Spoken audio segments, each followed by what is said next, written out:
போன கிளாஸில் நம்ம யா லைன் பார்த்தோம் ஃபுல்லாக. இப்போ நம்ம பார்க்க போகிறது அதுக்கான செகண்ட் லைன் பார்க்க போகிறோம். இந்த லெட்டர் வந்து ஷ, சாதாரணமாக சொல்லணும் ஷ. இந்த எழுத்தும் ஷ தான்.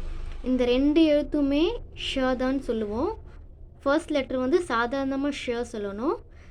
செகண்ட் லெட்டர் வந்து ஷா, அழுத்தம் கொடுத்து சொல்லணும் ஷா.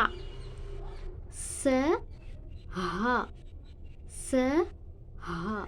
இப்போ நான் அந்த லைன் எழுதி காட்டுறேன் பாருங்கள். இதுக்கு பேர் வந்து 21 ஷான்னு சொல்லுவாங்க.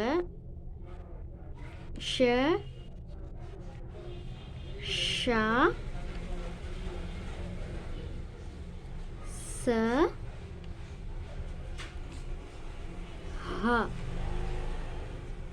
ஷ, ஷா, ச, ஹா.